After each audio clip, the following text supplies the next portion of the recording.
हिंगोलीचा सरपंच आणि सर्व सदस्यांचं नियोजन केलं. या पुढच्या आणि आपण हे कार्यक्रम घेतो आहोत का विषय खूप चांगला आहे किंवा मान्य आहे, परंतु ऑडियन्स जे आहे थोडासा एजून सुद्धा असं वाटतं मला.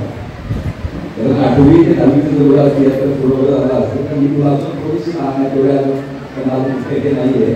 पण ठीक आहे, पालक आणि मुलाचे किती ग्रुप आहेत आपल्याला इथे, पालक पण आहे मुलं पण असं किती आहे? ठीक आहे. किती पालकांकडे स्मार्ट मोबाईल आहे? आहे स्मार्ट मोबाईल आहे.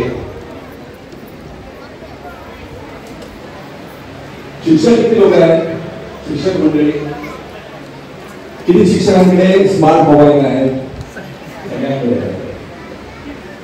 किती शिक्षक आपण शाळेत गेल्यावरती मोबाईल बाजूला ठेवतात?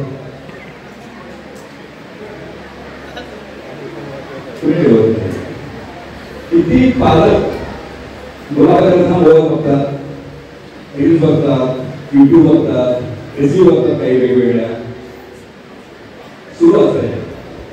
काय आहे लहान मुलांना आपण काय ठेवतो ती तुम्हाला अनुभव घ्यायला असतात. त्यामुळं आपण कसं वागा तसं मुलं वागते.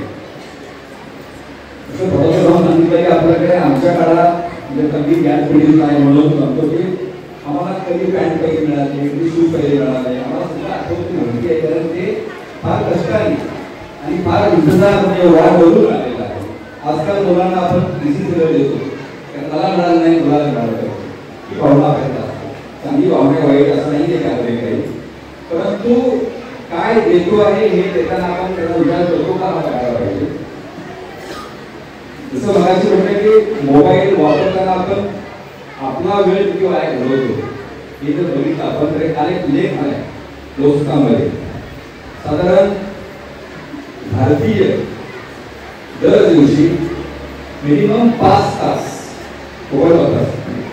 स्क्रीन टाइम जो आहे तो 5 तासाचा मिनिमम सगळ्यांचा, सगळ्या भारतीय लोकांचा. आणि याच्यामध्ये बघतात काय म्हणून तितका वेळ आपण कामाचा वाया घालवतो.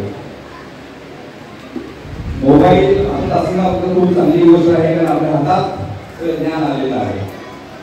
तर ज्ञानाचा वापर कसा करावा हे आपण कळलं नाही आपल्याला. आपण जर हा विचार नाही केला तर आपल्याला जर लक्षात नाही आलं तर मग ते गुण नाही, तो बूज नाही, आपल्याला तो धोकाच आहे.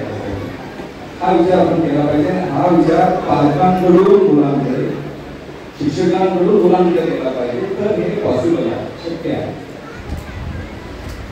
मी गोंदियाला सीईओ असताना असा प्रयत्न केला होता की दर शनिवारी गतून शाळा, मुलांनी गतून शाळा नाही शाळेला जायचं नाही दर शनिवारी, आणि मग खेळायचं, गेम्स खेळायचे, गाणी म्हणायची, चित्र काढायची, परिसरदर्शन करायचं, शेतात जायचं जवळपासच्या, पक्षी बघायचे, निरीक्षण करायचं, अशा काही वेगळ्या ऍक्टिव्हिटी करायच्या जे करून जे अकॅडमिक नाही पण आवश्यक आहे.